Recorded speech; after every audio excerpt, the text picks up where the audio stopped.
чтобы возможность была. Хорошо. Время уже 16:56, поэтому нам Хорошо, нужно, значит, да? есть предложение продолжить без перерыва, переходить к второму вопросу.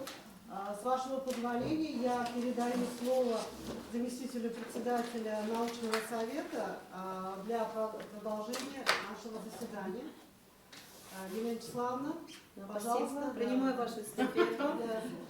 Продолжаем. Тогда я спрошу ученого секретаря, все ли остались у нас на местах. Продолжаем. По Кворум кворуму. есть? Кворум. То есть у нас тоже количество 12, да? Значит, кворум есть. Какие будут предложения относительно открытия заседания? Прошу голосовать за данное предложение, если нет. То есть мы идем в стандартной форме, да? Отлично. Заседание объявляется открытым. И тогда я сделала объявление. Защита диссертации, базового докторанта, научно-исследовательского института развития туризма. Акрамова Мухлиса Сель Мухтаровны, на соискание ученой степени, доктора философии, PhD, по экономическим наукам, по специальности 08-0017 туризм и гостиничная деятельность на тему социально-экономическое значение развития туристской инфраструктуры в Узбекистане, представлен к рассмотрению на заседании Диссертационного совета. Да. Да, научный руководитель, профессор Ташкентского государственного экономического университета, доктор экономических наук Адылова Зульфия Джавдатовна. Официальные оппоненты по диссертационной работе, заслуженный деятель науки Узбекистана, академик, доктор экономических наук, профессор Гулямов Седохрос Айдахмедович. Второй проректор по вопросам международного сотрудничества Международной академии исламоведения Узбекистана, доктор экономических наук ДС, профессор Астанакулов Алим Таштемирович. Да? Так, слово будет предоставлено ученому секретарю научного совета для ознакомления с автобиографией диссертанта. Лайла, пожалуйста.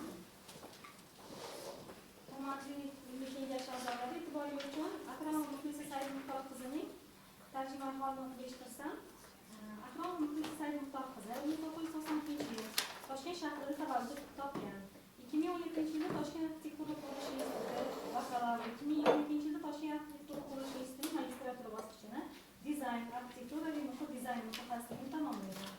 2011-2015 yillarda Buyuk Ipak yo'li reklama agentligi NTJ mutaxassis, Buyuk Ipak yo'li reklama agentligi ikkinchi toifali mutaxassis, Buyuk Ipak yo'li reklama agentligi dizayn mintaqalar viloyatlar reklama ommaviy axborot vositalari bilan aloqalar bo'lim birinchi toifali mutaxassis bo'lib faoliyat olib borgan. 2016-2017 yillarda Buyuk Ipak yo'li reklama agentligi DUK dizayn mintaqalari viloyatlar reklama ommaviy axborot vositalari bilan aloqalar bo'limi birinchi toifali mutaxassisi. Milliy turistik mahsulotni targ'ib qilish markazi DUK O'zbekistonda xalqaro ko'rgazmalarni tashkil etish bo'limi yetakchi mutaxassis sifatida faoliyat olib borgan. 2017-2018 yillarda Milliy PR markazi DUK xalqaro aloqalar ko'rgazmalarni tashkil etish va delegatsiyalar bilan faoliyat yuritish bo'limi bosh mutaxassisi. 2019-2020 yillarda O'zbekistonning Kongress va ko'rgazmalar markazi DUK Mayis turizm rivojlantirish bo'limi bosh mutaxassisi. 2021-2022 yillarda O'zbekiston mehmonxonalar uyushmasi bosh mutaxassisi. 2021-2022 yillarda Starchik o'quv markazi dizayn, maket, eskiz fanlaridan katta o'qituvchi. 2021 yillarda Toshkent arxitektura qurilish universiteti dizayn kafedrasi assistenti.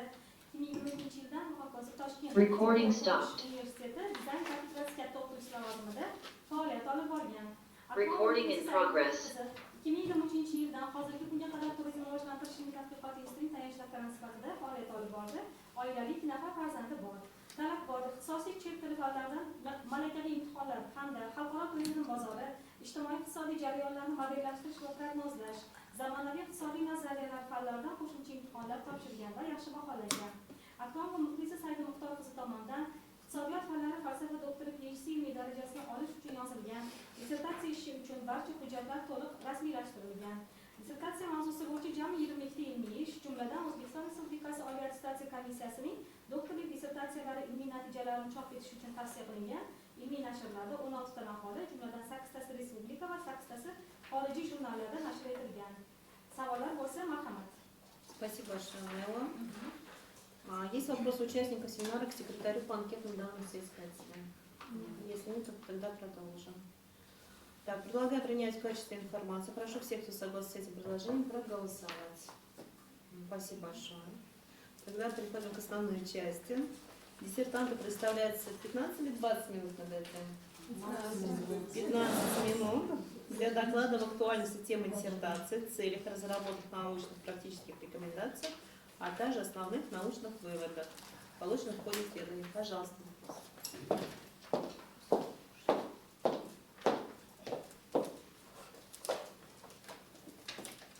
Avvalambor, assalomu alaykum, hurmatli rais, kengash a'zolari.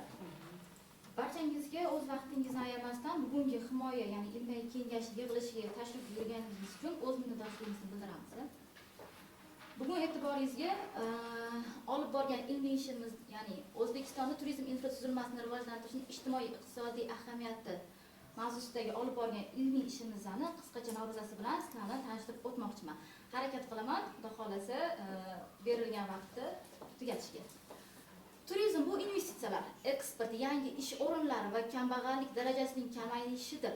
Shu bois ushbu sohani rivojlantirish har bir hududda davlat siyosatining ustuvor yo'nalishiga aylanishi, turistlarni faol jalb etish esa infratuzilmani modernizatsiya qilish hamda zamonaviy, qulay va raqobatbardosh turistik muhitni shakllantirishga qaratilishi zarur deb ta'kidlaganlar Prezidentimiz Shavkat Mirziyoyev Miromonovich. Turizm ustuvor yo'nalish sifatida belgilangan bo'lsa-da, infratuzilma rivojlanishi hududlar kesimida notekis hamda transport logistikasi servis sifatida tafovutlar kuzatilyapti. Shu sababli turizm infratuzilmasini, ya'ni ushbu tizimni ijtimoiy-iqtisodiy jihatdan kompleks asoslash, bizning ilmiy asoslangan modernizatsiya mexanizmlarini ishlab chiqish hamda mazkur tadqiqot mavzusini tanlashga asos sifatida olindi. Ilmiy ahamiyatda tadqiqotda turizm infratuzilmasining ijtimoiy-iqtisodiy mazmunini tizimli asoslash, samaradorlik mezonlarini ishlab chiqish hamda barqaror rivojlanish va smart yondashuvlarni integratsiyalash taklif etildi. Amaliy ahamiyati hududiy infratuzilma rivojlanishini baholash, investitsion ustuvorlikni aniqlash hamda modernizatsiya mexanizmlarini takomillashtirish bo'yicha amaliy tavsiyalar ishlab chiqildi. Tadqiqotimizning maqsadi O'zbekiston Respublikasi turizm infratuzilmasining ijtimoiy-iqtisodiy samaradorligini oshirish bo'yicha zamonaviy rivojlanish tendensiyalari, innovatsion texnologiyalarni joriy etish, shuningdek tashkiliy, iqtisodiy hamda loyihaviy rejalashtirish yechimlarini takomillashtirish asosida ilmiy asoslangan taklif hamda metodik tasvirlarni ishlab chiqishdan iborat qilib oldik. Tadqiqotning vazifalarini men qisqacha to'xtalib o'taman. Turizm infratuzilmasini turistik marshrut va turistik markaz tushunchalarini, mazmun mohiyatini ochib berish hamda ularning tasnifini aniqlash hamda infratuzilma tizimini shakllantirishdagi ahamiyatini belgilash. Rivojlangan davlatlarda turizm infratuzilmasini hamda markazlarni loyihalashning ijtimoiy-iqtisodiy samaradorligini tahlil qilish hamda ilg'or xorijiy tajribalarni O'zbekiston sharoitiga modernizatsiya qilish, ya'ni O'zbekiston sharoitiga moslashtirish. Tadqiqotimizning obyekti O'zbekiston Respublikasidagi turizm infratuzilmasi tizimi hamda uning tarkibiy elementlarining tadqiqotning obyekti hisoblanadi. Predmet qilib biz turizm infratuzilmasi tizimida zamonaviy faoliyat jarayonlari hamda ularning ijtimoiy-iqtisodiy yo'nalishlaridagi munosabatlar aro tizimni samaradorligini oshirish deb oldik. Birinchi ilmiy yangiligimiz turizm infratuzilmasi tushunchasiga biz o'z taklifimizni berdik. Turizm infratuzilmasi tushunchasining tarifi turizm sohasida ijtimoiy-iqtisodiy mazmuni va funksiyalari, mualliflik yondashuvlari xususan ko'p funksiyali, barqaror integratsiyalashgan hamda muhandislik vazifalari asosida takomillashtirilgan hamda amaliyotga joriy etilgan. Bunda asosiy urg'unda bizga infratuzilmaning ko'p funksiyali, barqaror hamda integratsiya muhandislik, transport, servis, axborot kommunikatsiya tizimlari hamda ular bilan o'zaro bir-biriga bog'langan majmua sifatida ko'rib chiqdik hamda buni ilmiy yangi sifatida oldik. Ko'rib turganingizdek, bu yerda turizm infratuzilmasini ta'riflarining qiyosiy jadvalini biz shakllantirganmiz. Xorijiy olimlar, NDH olimlari qay tariqada turizm infratuzilmasini, ya'ni turizm tasrifini o'rganishgan hamda ular asosiy o'rinlarga berishganini ko'rib turibsizlar. Mahalliy olimlardan mana qanaqa yondashgan, bu biza muallif yondashuv sifatida turistik faoliyat orqali hududning ijtimoiy-iqtisodiy, madaniy salohiyatini ro'yobga chiqaruvchi, ta'minlovchi ko'p funksiyali, nafaqat bitta yo'nalishda to'xtalgan, barqaror hamda integratsiyalashgan muhandislik, transport, servis hamda axborot kommunikatsiya majmualarining o'zaro bog'langan tizimdir. Biza bunga urg'uni ko'p funksiyali, barqaror va integratsiyalashgan infratuzilma majmui sifatida qilib oldik. Ikkinchi ilmiy yangiligimiz turizm infratuzilmasiga oid davlat dasturlari va investitsiya loyihalarining natijadorligini baholash hamda ularning samarali amalga oshirish maqsadi qiyosiy indikatorlar tizimi hamda ijtimoiy iqtisodiy funksiyalarni rivojlantirish, ya'ni yo'l xaritasi master kartani ishlab chiqdik hamda amaliyotga joriy etildi. Buni ma'lumotnomasini yana quyida keltirib o'tganmiz. Turistik infratuzilmani ijtimoiy iqtisodiy funksiyalarni rivojlantirish bo'yicha strategik yo'nalishlar yo'l xaritasi, ya'ni master kartani biz ishlab chiqdik. Biz 3 ta yo'nalishni oldin surganmiz, ilgari surganmiz. Turizm infratuzilmasini rivojlantirishda integratsiyaga innovatsion model infratuzilma yashil hamda aqlli texnologiyalar asosida rivojlantirishning ilmiy asosi shundaki, ya'ni ular integratsiyalashgan holatda ishlangandagina hududning arxitektura shaharsozlik tizimida yangi funksional sinergiya paydo bo'ladi hamda smart energiya hamda green mobility elementlari uyg'unligi shaharlarda uglevood chiqindilarini kamaytiradi, transport logistikalarni yengillashtiradi, mehmonxonalar uchun qulaylik hamda xavfsiz muhit yaratadi. Bu esa turistlarni oqimini oshirishga olib keladi. Mana biz bu yerda ijtimoiy yo'nalishlar birinchi nimamiz strategik maqsad qo'yganmiz, chora-tadbir berganmiz, kutilayotgan natija berganmiz. Strategik maqsadda biz 4 ta maqsad, chora-tadbirda ham 4 ta, bulardan kelib chiqqan holatda 4 ta kutilayotgan natijani berib o'tganmiz. Iqtisodiy yo'nalishlar. Bu yerda ham iqtisodiy yo'nalishlarga ham 4 ta strategik maqsad berganmiz.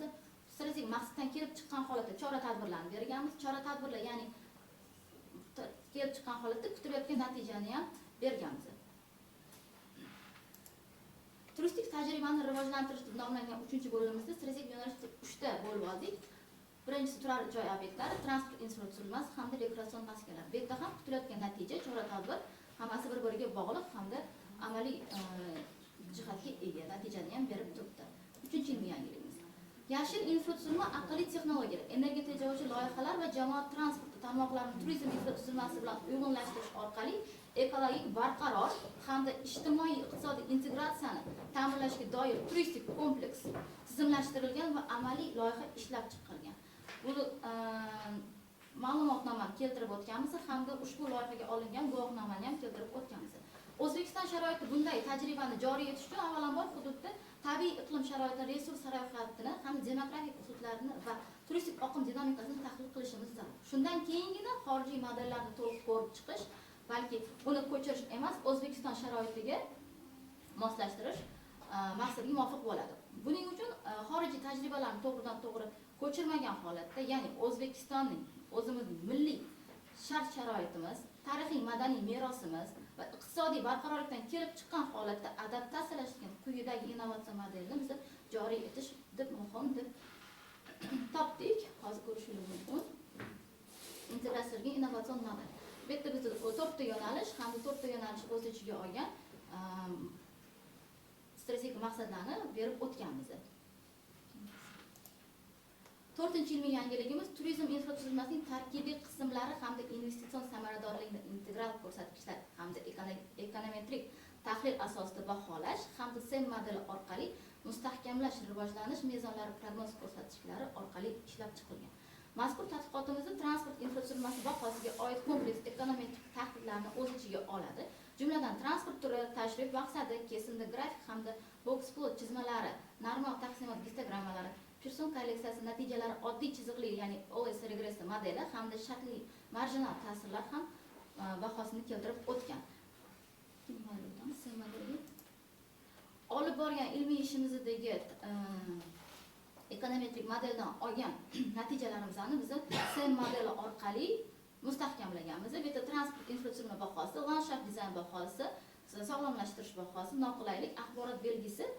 Bu 5 ta yo'nalish turizm infratuzilmasi rivojiga uzviy bog'liq.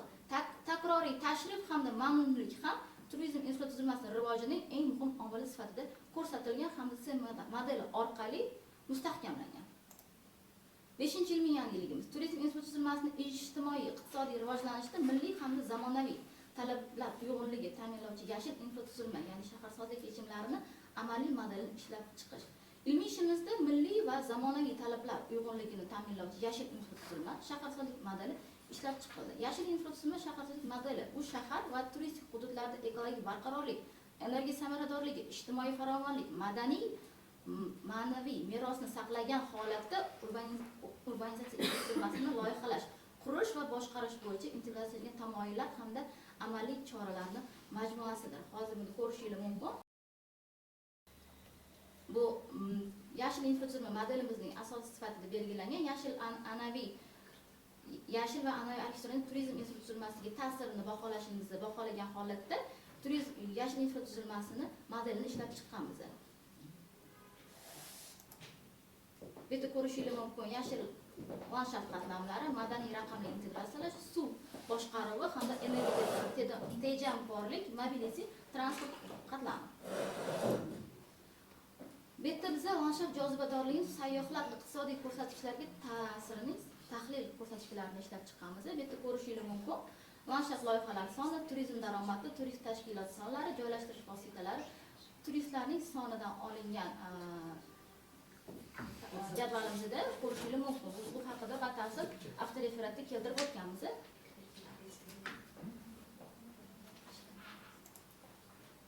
Turizm infratuzilmasini kompleks rejalashtirish prognoz natijalari tahlili biz 2026-yildan 2030-yilgacha bo'lgan muddatda oldik. Bu yerda ko'rishingiz mumkin. Buni ham biz avtoreferatimizda to'liq keltirib o'tganmiz mazmun mohiyatini. Xulosa qismiga kelsam, O'zbekistonda turizm infratuzilmasini rivojlantirishning ijtimoiy iqtisodiy ahamiyatini aniqlash hamda takomillashtirish bo'yicha quyidagi tadqiqot natijalarini quyidagicha xulosalarga keldik. Birinchi tadqiqot ishimiz doirasida turizm infratuzilmasini rivojlantirishning ijtimoiy iqtisodiy ahamiyatini o'rganish masalalari hamda uning jahon va O'zbekiston miqyosida kam o'rganilgan yo'nalish ekanligini aniqlagan holatda biza ushbu turizm infratuzilmasini rivojlantirishning ilmiy jihatdan asoslash bilan uning ijtimoiy iqtisodiy rivojlanish tizimidagi rolini chuqur ilmiy anglash, amaliyotga yo'naltirilgan tavsiyalar ishlab chiqish hamda ilg'or xorijiy tajribani O'zbekiston sharoitida moslashtirgan holatda ilmiy jihatdan asoslab berdik. Qisqa to'xtalib o'taman. Turistik infratuzilmaning ijtimoiy iqtisodiy funksiyalarini tahlil qilish shuni ko'rsatdiki, bizda uning rivojlanish mahalliy iqtisodiyotda ko'p qirrali ta'sir ko'rsatib, yangi ish o'rinlari, iqtisodiy diversifikatsiya, investitsiyalarni jalb qilish hamda jamiyatning turmush sifatini oshirishda muhim ahamiyat kasb etadi. Shu bilan bir qatorda turizm infratuzilmasini jamiyatdagi madaniy merosni saqlash, ijtimoiy integratsiya va turizm tajribasini yaxshilash kabi vazifalar ham bajaradi.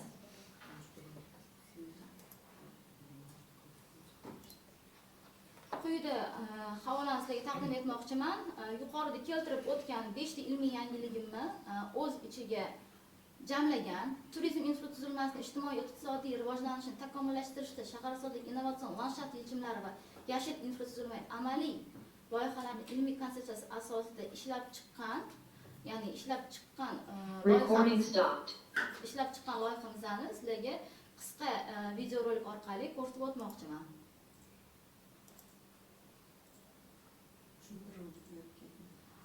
Recording in progress. Jizzaxdan to Samarqandgacha bo'lgan hududda Sirdaryo M39 yo'lini olganmiz. Ko'rishingiz mumkin, bu yerda biza energiya tejamkorchilik ishlatganmiz. Mana ya'ni chiroq yoritish tizimi bu yerda hammasi batareyalardan ishlatilgan, quyosh batareyalaridan ishlatilgan. Buni sug'orish sistemasi ham kiritib o'tilgan bu yerda. Bu yerda ikkita funksiyani bajaradi. Sug'orish sistemasini hamda yoritish, energiya. Biz bu yerda ikkita nimani iqtisodiy nimasiga erishamiz. Birinchidan energiyani tejaymiz, ikkinchidan suvni ham tejaymiz. Bu nima? Tepada model berganman, o'sha yerda ham isbotini berib ketganmiz. Работать хорошо, когда у меня есть практическая Звук это проект. Да. Наглядно понятно. Не выходит? Звук борит. Вы же сопровождаете. Звук борит, что-то Вы его сами озвучиваете. Я объясняю, что чему. mana hamda hozir ochilib yotgan lola, ya'ni biza uni lolamizni nusini yashil qilib olganmiz. Sababi eski jihatdan turistlarni jalb qilish maqsadida. Chunki har bir turist kelganda nimani birinchi o'zi bilan olib ketadi, o'sha yerda borgan hududini, chiroyini, ya'ni o'zi bilan olib ketadi. Ya'ni ko'rgan narsasi esda qoladi, go'zallik esda qoladi. O'sha sababdan ham biz именно nimaga bu hududda oldik? Misol uchun kelgan O'zbekistonga tashrif buyurgan odam Samarqandga birinchi bo'lib Imom al-Buxoriyga boradi, to'g'rimi? Ko'p turistlar. ko'p turistlar misol uchun Samarqandni o'ziga borib turib bu yoq tarafga o'tish, ya'ni shaharni bu yoq tarafiga o'tish ularga noqulaylik qiladi. Shu sababdan Toshkentga kelib turgan holatda Toshkentdan to Samarqandgacha bo'lgan hudud bu yerda 3 ta marshrut bo'ladi. Toshkent, Sirdaryo, Jizzax va Samarqand. Bu yerda Sirdaryoni ham ijtimoiy iqtisodiy rivojlanishini ko'rishimiz mumkin, Jizzax viloyatini ham ijtimoiy iqtisodiy rivojlanishini ko'rishimiz mumkin. Chunki ushbu bekatda qolib o'sha yerda bu yerda juda ko'p anaqalarni biz dissertatsiyamda ham berganman. Kichkina suvenir bekatchalari bor berganman. Keyin informatsion stoykalar berganman. Ulardan ham turistlar bemalol foydalanadi hamda o'zidan yaxshi mamnuniyat bilan O'zbekistondan qaytib ketish imkoniyatiga ega bo'ladi. Наверное, этот продукт станет сам как новый туристский объект, да, для притяжения туристов. Оля, спасибо большое, вы уложились ровно в 15 минут. E'tiboringiz uchun rahmat. Qisqacha bo'lgan ilmiy ishimizni tanishtirib o'tishga harakat qildim. Kamchiliklari bo'lsa oldindan uzr so'rayman. Rahmat. Спасибо большое, Махлесина, вообще за интересную презентацию, за интересный продукт. Теперь переходим к вопросу обсуждению. Так, уважаемые коллеги, участники дискуссионного совета, у кого есть вопросы, пожалуйста, задавайте. Изначально представьтесь, чтобы у нас все зафиксировалось. Да, пожалуйста. Assalomu alaykum, hurmatli kengash a'zolari. Agar ruxsat bersangiz, men rus tilida gapiraman. Меня зовут Назарова Рана Рустамовна. Я доктор экономических наук, профессор, заведую кафедрой зеленая экономика в Ташкентском государственном экономическом университете. Состою в данном совете. Я вам на русском задам, ладно, если вдруг не поймете, подключатся переводчики. Да. Всегда нам интересна эта практическая значимость, да, исследования, несмотря на то, что есть и теоретическое тоже какое-то определение исследования. У меня, значит, первый вопрос к вам. Вот в практических результатах исследования в реферате, да, вы говорите, что вами была разработана дорожная карта. Вы можете подробно нам рассказать, что из себя представляет данная дорожная карта, какие вы там, значит, стратегические направления для себя определили, именно что впоследствии, да, будет способствовать развитию именно социально-экономической функции туристской инфраструктуры. Второй вопрос, также отсюда же, из практических результатов вашего исследования. Вы говорите, что вами обоснована целесообразность именно совершенствования социально-экономического развития туристской инфраструктуры, да, на основе научной концепции. Вот вы тоже можете подробно нам рассказать, какие именно вот инновационные ландшафтные подходы были применены в вашем исследовании, да, вот мы увидели очень интересно и наглядно, все-таки когда ты видишь глазами, то по-другому, чем ты слышишь ушами, да.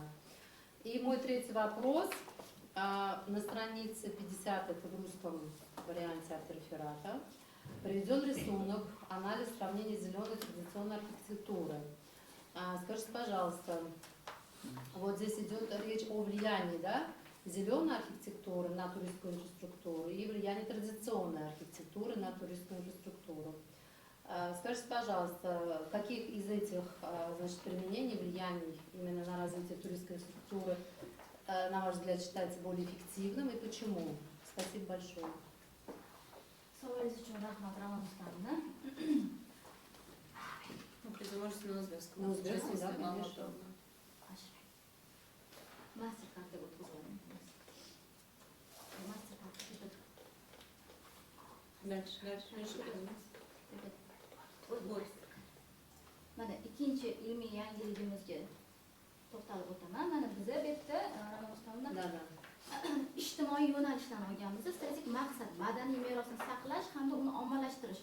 Chora-tadbir sifatida biz beryapmiz bu yerda madaniy obyektlarni olib boruvchi yo'llar belgilari, ya'ni axborot belgilari, dizayn kodlar. Chunki bizda dizayn kodlar juda ham yetishmovchiligi bor. Chunki har bir kelgan turist dizayn kod, chunki Yevropada, xorijiy mamlakatlarda dizayn kodlari уже kiritilgan, bizda endi xudo xolasa kiritilyapti amaliyotga.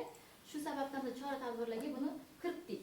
Qachonki biz dizayn kodlarni kiritamiz, o'shanda har bitta turist boradigan joyiga bemalol adashmasdan borish imkoniyatiga ega bo'ladi. Turistlarni markazlarida AR hamda VR muzeylarni tashkil etish. Bunda biz kutilayotgan natijamiz madaniy qadriyatlarni saqlagan holatda turistik salohiyatini oshiramiz. Ikkinchi strategik maqsadimiz yangi ish o'rinlarini yaratish. Mehmonxona hamda servis loyihasidagi subsidiya berish, kasbiy o'quv kurslarini tashkil etish hamda gid servis transportlarini shakllantirish. Bunda bizda kutilayotgan natijamiz aholining ish bilan ta'minlanishini hamda yoshlarning sohada faollashishini olib keladi. Uchinchisi, turmush sifati hamda foydalanish imkoniyatlarini oshirish. Dam olish hamda sport inshootlarini ommaviy infratuzilmaga qo'shish hamda jamoat transportlarini qulay kirish imkoniyatlari yaratish. Ya'ni dam olish va sport inshootlarini ommaviy infratuzilmaga qo'shganimizda bizga erishadigan nimamiz samaradorligimiz aholi hamda sayyohlar uchun umumiy hayot sifati oshadi. Ya'ni nafaqat imkoniyat cheklanganlar bor, cheklanmaganlar bor, inklyuziv turistlar bor, ularga ham biza dam olish hamda sport inshootlarini ommaviy ravishda taklif etsak, tatbiq etsak, o'shanda biza aholi hamda sayyohlar uchun umumiy jihatdan sifat hamda sharoit yaratib beramiz.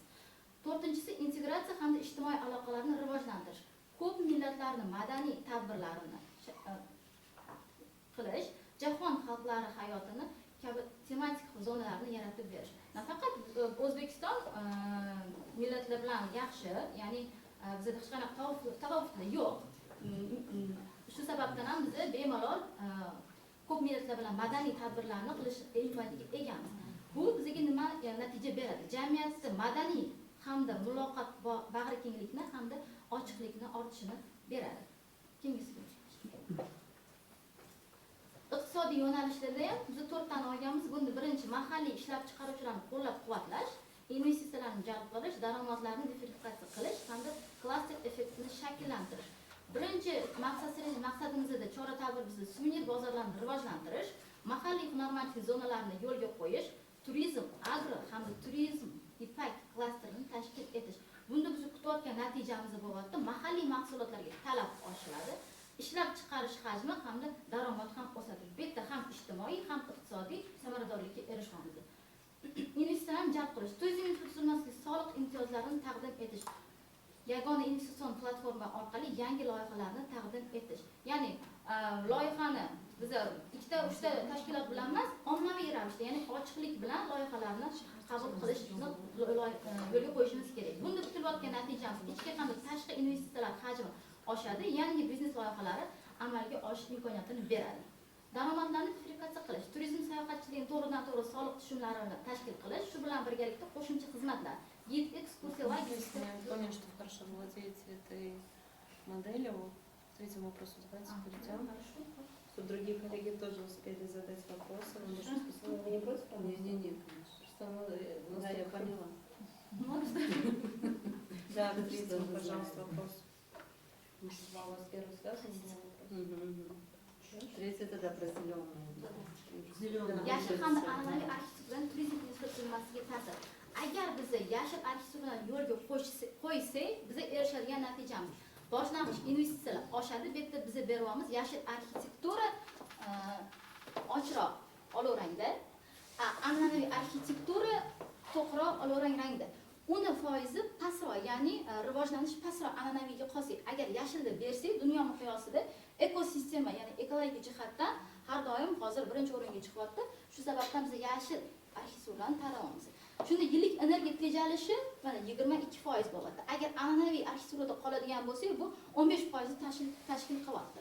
Agar yillik suv tejalishini oladigan bo'lsak, 20% bizda zeleniy yashil arxitekturada tejayotgan bo'lsak, an'anaviy arxitekturada bo'lsa, biz buni 10% ni tejayapmiz. Yashil zonani qiymatini oshirish. Bunda biz 38% oshiryapmiz. Oddiy an'anaviy arxitekturada esa biz buni 15% ni ko'ryapmiz. 10 yillik biz olsak agar yashil arxitekturadan foydalansak, bunda biz buni 60% ga oshirishimiz mumkin. An'anaviy arxitekturada qoladigan bo'lsak, buni biz maksimum 24-25% ga oshira olamiz. Все? Так, коллеги, кто еще хочет, пожалуйста. Представьтесь, пожалуйста, Я Рашидова Василия Пановна. Доктор Константинов, профессор Ташкентского государственного экономического университета. Muxlisa Said Muxtor qizi prezentatsiya uchun rahmat. Qiziqarli bo'ldi. Mana savollarni tushunib beraman. Javobingizni o'zbekcha bo'ladi. Birinchi savol odatda ilmiy yangiliklar 4 ta bo'ladi deysiz. Sizda 5 ta berilgan ekan. Shuni tushuntirib bering. Nima uchun 5-sini qo'shgansiz? Ikkitasini masalan birlashtirib bermadingiz. Bitta qilib. Ikkinchi savol, ikkinchi jadval. На странице 49 вторая таблица, здесь вот прогнозные показатели влияния привлекательности ландшафта на экономические показатели туристов. То есть какие из этих показателей являются зависимыми, какие независимыми, какие показатели, в общем, у вас являются результатом прогноза. И третий вопрос вот, по зеленому транспорту, зеленой логистике. Ну, сейчас уже известное решение, да, это то, что отдавать приоритет железнодорожному транспорту, нежели чем автомобильному, так как он чище, экологичнее. Развивать электромобили, да, электробусы сейчас все закупают. А вы лично какие предлагаете инновационные решения в этой сфере? Так как транспорт это Логистики. Да, транспорт это неотъемлемый элемент инфраструктуры. Все, это вопрос? Да. Вопрос, пожалуйста. Savolingiz uchun rahmat. G'ururli savol bo'ldi. Odatda 4 ta ilmiy yangilik bo'ladi. Biz 5 ta berganmiz. Birinchi ilmiy yangiligimiz turizm infratuzilmasiga ta'rifimiz bo'lsa, 4 ta ilmiy yangiligimiz amaliy hamda amaliy yangilik hisoblanadi. 5-chi ilmiy yangiligimiz biz nimaga kiritdik? Chunki 5-chi ilmiy yangiligimiz barcha ilmiy yangiliklarni birlashtirgan loyiha bo'lgani uchun u prezident qarori asosida shakllantirganmiz. Shu sababdan 5-chi ilmiy yangilikni ham biz yangilik sifatida kiritdik. Ikkinchi savolingizga o'tsam, qaysi jihatlari ta'sir qiladi, qaysi jihatlari ta'sir qilmaydi? To'g'ri tushundimmi? Savol ikkinchisini prognozda. Да, экзогенные, эндогенные перемены. Что на что влияет? Первое там. O'zi modelingizda ham juda ham faktorlar ko'p ekan. Model Modelda biz 5 ta nimadan foydalanganmiz. Birinchi 5 ta nimadan foydalanganmiz. Mana bu yerda ko'rishingiz mumkin. Landshaft loyihalar soni qay darajada, turizm daromadi, turistik tashkilotlar soni, joylashtirish vositalari hamda turistlar soni. Nima sababdan landshaft loyihalarining soni tepaga chiqdi degan savol bo'ladigan bo'lsa, turizmdan tushayotgan daromad landshaft loyihalari soniga ta'sir ko'rsatadi. Turistik tashkilotlar soni ham turizm daromadiga ta'sir ko'rsatadi. Joylashtirish vositalari turizm daromadi, turistik tashkilotlar hamda turistlar soniga ta'sir ko'rsatadi. Turistlar soni mana tepada keltirilgan 4 ta omilga asoslangan holatda turistlar soni oshishini berganmiz. Ya'ni bular to'rttalovi soniga Oshirishiga urg'u berildi. viloyat qiladi. Buni biz Stata 17 da ishlab chiqqanmiz. SEM modelimizni 5 ta mana shu testda ishlatgan holatda Stata 18 ishlatganmiz. O'shanga yerda ikki xil modelni ko'rishingiz mumkin. Prognoz Stata 17 da, SEM modeli Stata 18 da ishlab chiqilgan. Transport hamda logistika turizm infratuzilmasi qanaqa ta'sir ko'rsatadi dedingiz. Transport logistikasi turizm infratuzilmasiga ta'sirini biz quyidagicha ta'sirini qaysi yangi innovatsion yechimlar taklif qildik? biz anaqa qildik. Дорожный карта.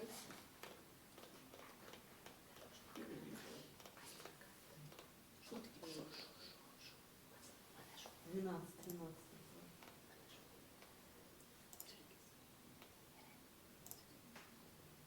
Transport infratuzilmasi, turistik avtobuslar hamda mikroavtobuslar, smart transport dasturlari, ya'ni onlayn biletlar hamda marshrutlar. Agar biz transport infratuzilmasiga ushbu yo'nalishni kiritsak, ya'ni chora-tadbir kiritsak, yo'nalish vaqti tejaladi hamda harakat samaradorligi oshadi.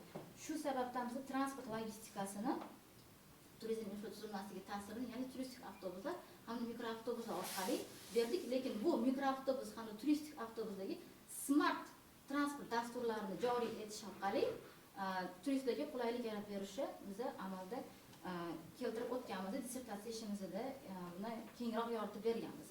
Просто nimaga biza kiritmadim bu yoqqa o'zini nimalar bo'lgani uchun kamroq informatsiyalarni kiritdik ma'lumotlarni.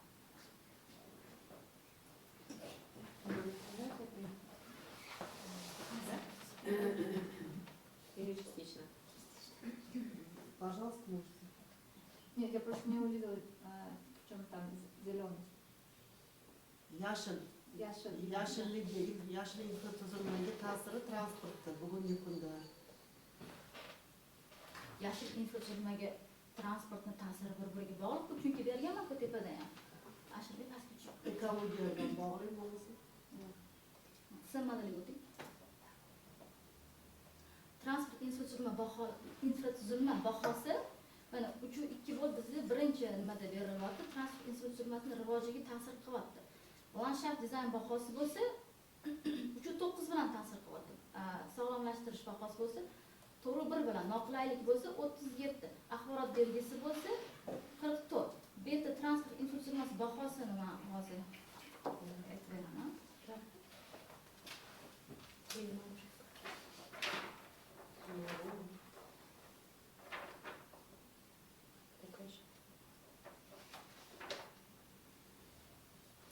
Eng kuchli nimasi axborot belgilari bo'lsagina, qachonki biz axborot belgilarini joriy etsak, transport infratuzilmasiga, ya'ni transport infratuzilmasini bahosini oshirib beramiz. Bunda kuchli ta'sirlar paydo bo'ladi.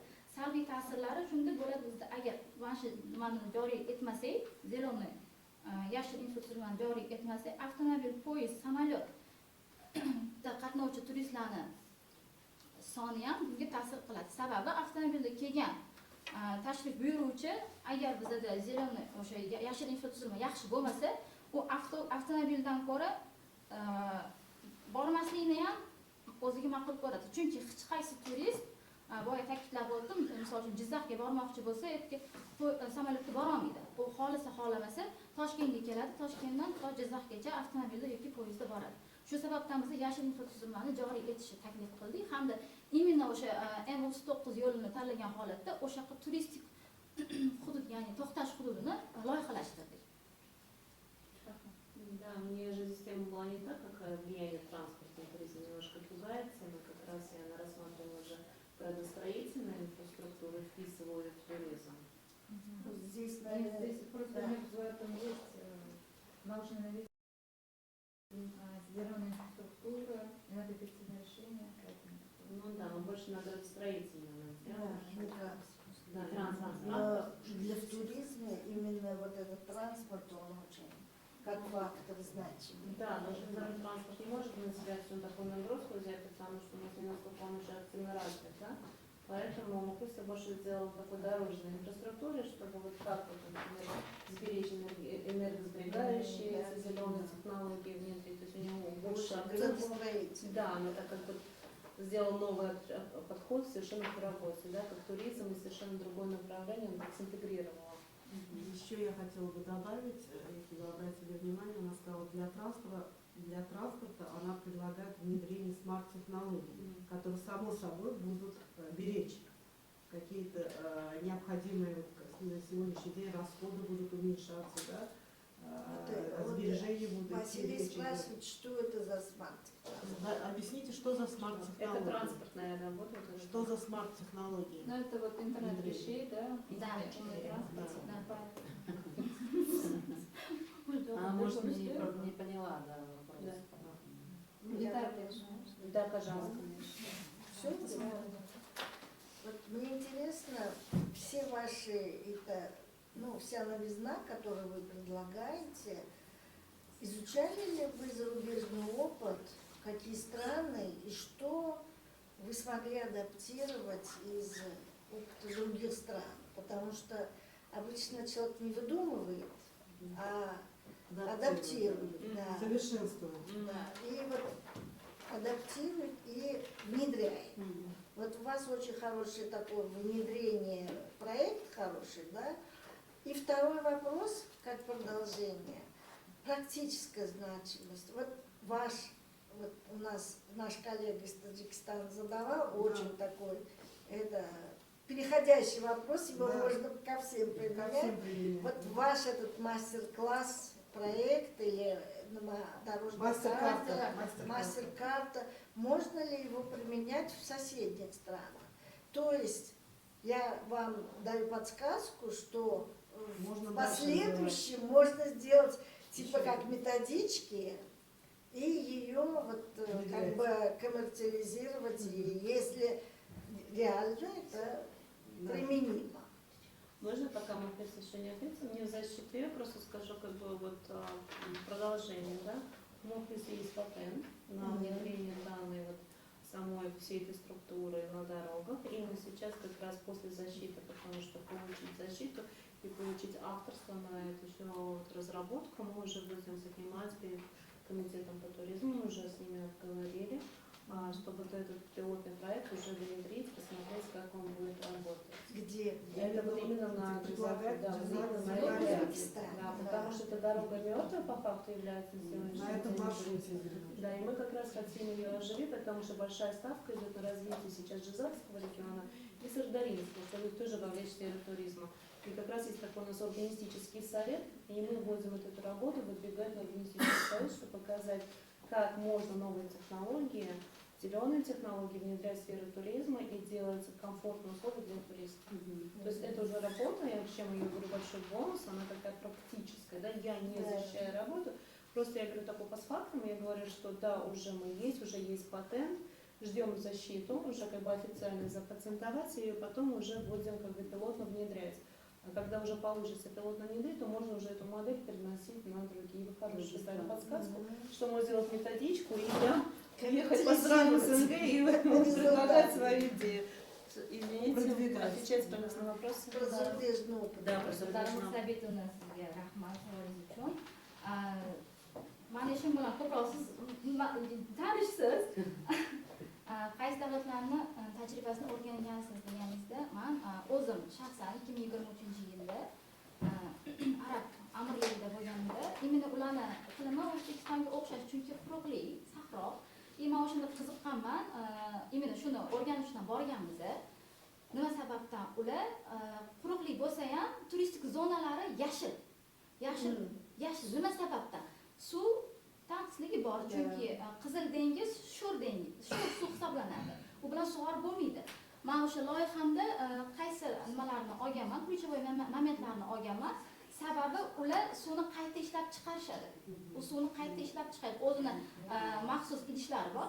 Men ilmiy ishimda shu keltirib o'tganman. Yomg'ir hamda oqova suvlaridan unumli foydalanish ushbu bergan hududimni yashil zonasini saqlab qolishi samaradorlik beradi. Bu birinchi nimamiz, o'rgangan davlatlarimiz nimasi, taktikasi, ularning boshqacharoq. Men shu, chunki bizda yomg'ir 4 ta fasl bor bizda. Qish, yoz, kuz va bahor. Kuzda hamda bahorda, qishda suv, ya'ni qor orqali biz suvni olib qolishimiz imkoniyatiga egamiz. Bahorda ham oqova suvlar ko'p bo'ladi. Recording stopped. O'sha oqova suvlardan foydalangan holda sug'orish tizimini men shakllantirganman, dissertatsiyamda ham keltirib o'tganman. Ikkinchisi Yaponiyani o'rganganmiz. Yaponiya, Singapur, Koreya. Koreya, Yaponiyada ham xuddi shu tizim ishlatiladi, faqat ularda sug'orish sistemasi sal boshqacharoq. Ularda sug'orish sistemasi bitta yoqiladi, bitta o'chiriladi. Ya'ni misol uchun ertalab soat 8 dan 10 gacha yoqilsa, kechqurun 10 dan 12 gacha yoqiladi. Ammo bu sug'orish sistemasini avtomatik ravishda qo'yib qo'yganman. Agar ahamiyat bergan bo'lsangiz, loyihada sensorni o'rnini keltirganman. Xuddi shunaqa o'rnan sensorni bo'lgani sababli sug'orish sistemasi ham sensorli. Agar tuproqda quruqlik sezilsa, avtomatik ravishda o'sha yig'ilgan suvlar sug'orish anaqasini yoqadi. Bu yerda ham mana smart, ya'ni o'sha innovatsion, ya'ni smart texnologiyalardan foydalanganmiz. Bundan dissertatsiyamda yoritib o'tganman.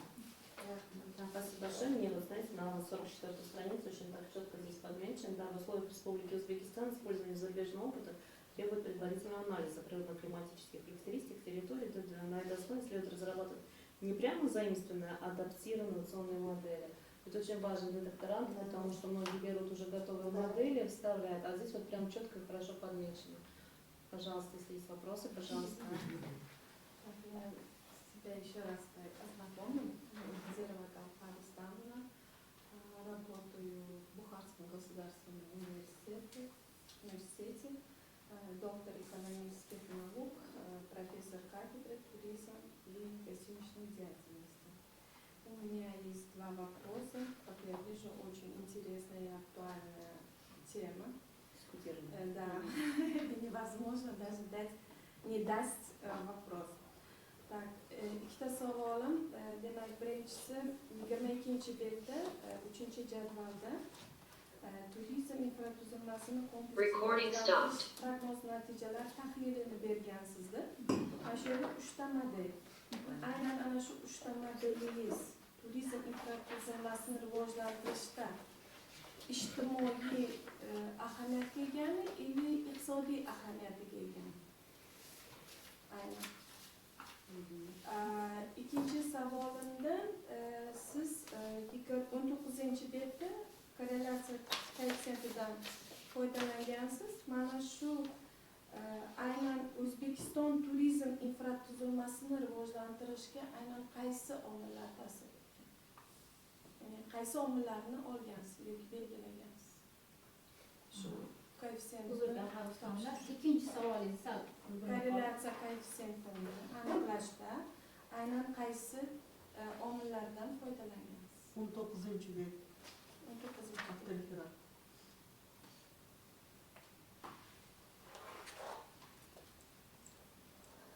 Savolingiz uchun rahmat. Ushbu tabletsamizda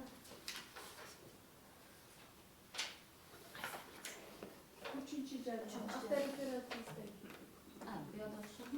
Bunda biza LSL ya'ni ishonch oralig'ining pastki chegaralarini ko'rishimiz mumkin. Mana landshaft modeli, birinchi model turizm daromadi, joylashtirish vositalari. Mana shular ijtimoiy ahamiyatga egami, iqtisodiy ahamiyatga egami? Aynan infratuzilmani rivojlantirishda. Bu yerda ham ijtimoiy hamda iqtisodiy ahamiyatga ega. Sababi landshaft loyihalarining soni qanchalik oshsa, ish o'rinlari paydo bo'ladi. Ish o'rinlari paydo bo'lgandan keyin ijtimoiy hamda iqtisodiy o'sish paydo bo'ladi. Bu yerda biz beryapmiz ishonch oralig'ining pastligi chegarasi hamda ishonch oralig'ining yuqori chegarasi. Agar past chegara bilan oladigan bo'lsak, biz 2026-yilda 97 ta loyiha ishlab chiqsak, 2030-yilga kelib 167 ta loyihani ishlab chiqishimiz mumkin. Bu yerda ishchi o'rinni, misol uchun agar ishchi o'rinni 25% qilib olsak, bu ko'rsatkich 2030-yilga kelib 75% ga oshishi mumkin. Turizm ikkinchi savol keltiring.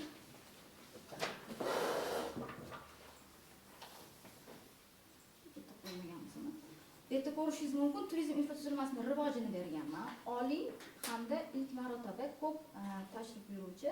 Bu yerda biz nimani olganmiz? Ya'ni bu koeffitsiyentlarni olishda biz 247 ta respondentda so'rovnoma orqali amalga oshirganmiz. Ushbu natijalarni olganimizdan so'ng biz boya keltirib o'tganimku testlardan 5 ta test ishlatdik. S modeli bilan biz mustahkamladik. Ya'ni koeffitsient tahlili shuni ko'rsatdiki, ta'lim darajasi, ya'ni oliy ta'lim o'zgaruvchi manfiy qiymatga ega bo'lganda 0.057 turibdi. Pi bo'lsa bu yerda 0.15. Bu esa biz oliy ma'lumotga ega respondentlarning tomonidan turizm infratuzilmasi holatiga nisbatan yanada tanqidiy baho berishi anglatadi. Ya'ni agar ma'lumoti tugallangan ma'lumotli turist tashrif buyurganda so'rovnoma o'tkazganimizda ularni ma'lumoti tugallamagan toifadagi insonlarga nisbatan baholash nimasi past bo'ldi. Chunki oliy ma'lumotli insonlar baholaganda, misol uchun biz 1 dan 5 gacha baholash sistemasini olganmiz, ular 3-4 bahoni qo'yishgan. O'rta ta'lim, ya'ni oddiy o'rta ma'lumotli insonlar esa bu nimani 4 yoki 5 qilib belgilashgan. Chunki ularga bu yo'nalish, ya'ni tushunarsiz. Chunki har bir kelayotgan turist, boya ta'kidlab o'tganimdek, birinchi bor kelganda nima bilan o'zi xursand bo'ladi? Ko'rinish, ya'ni o'sha shahar go'zalligi, jozibadorligi bilan o'zida taassurot bilan ketadi. Shu sababdan ham biz shu yo'nalishda olib У нас еще есть два вопроса по онлайн. Да, пожалуйста. O'zbekiston Milliy universiteti dotsenti Nazarov Mamatqodirga ikkita savol bor ekan. Birinchi savol, mamlakat miqyosida turizm infratuzilmasini rivojlantirishning iqtisodiy ahamiyati tushunarli. Lekin ijtimoiy hayotimizdagi ahamiyati konkret nimalarda o'z aksini topadi? Savol tushunarli. Ikkinchi savol o'qiyman. Turizm infratuzilmasini ijtimoiy iqtisodiy ahamiyatini oshirishda mintaqalarning turistik rekreatsion salohiyatining tutgan o'rni qanday?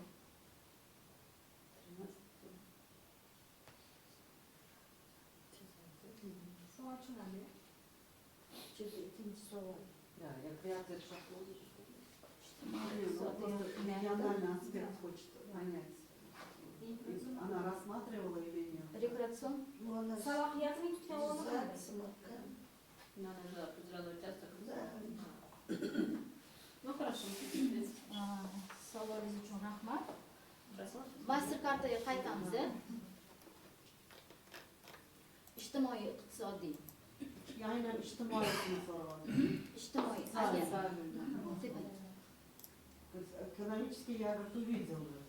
Обоснуйте социальную. Вот strategik maqsad asosida biz berganmiz madaniy merosni saqlash hamda ommalashtirish. Kutilayotgan natijamiz bizni madaniy qadriyatlarni saqlash hamda turistik salohiyatni oshirish.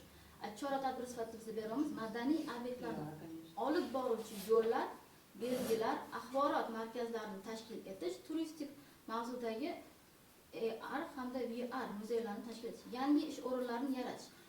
Bu yerda bergan 4 ta strategik maqsadimiz, unga qo'yilgan chora-tadbirlar, kutilayotgan natijalar ijtimoiy yo'nalishda katta ahamiyatga ega hamda ijtimoiy yo'nalishda o'z natijasini beradi.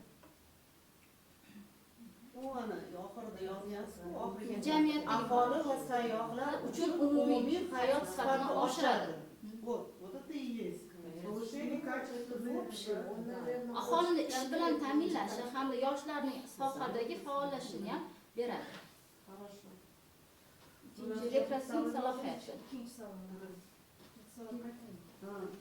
turizm Turizm infratuzilmasini ijtimoiy iqtisodiy ahamiyatini oshirishda mintaqalarning turistik rekreatsion salohiyatining tutgan o'rni qanday? Потенциал. Aynan mintaqalarning. mintaqa region.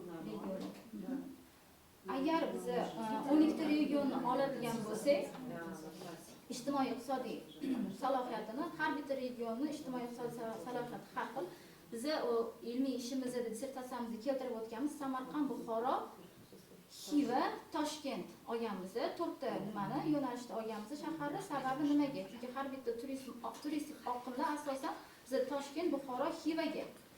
Lekin o'rtadagi tushib qolgan hudud, ya'ni Jizzax, Sirdaryoga biz nimaga urg'u berdik? O'sha rekreatsion salohiyati o'sha narsani halovat o'sha rekreatsion jihatdan o'sha ijtimoiy iqtisodiy rivojlantirish kerak o'sha hududda. O'sha sababdan biz mintaqalarga olib borgan solishtiruv tahlilimizda ko'rib chiqdikki, Samarqanddan Toshkentdan to Samarqandgacha bo'lgan hududda Jizzax o'sha M39 yo'lini olib qoldik hamda o'sha joyda rekreatsion hudud, ya'ni ijtimoiy iqtisodiy rivojlantirish turizmni shakllantirishga qaratilgan loyihani taklif berdik.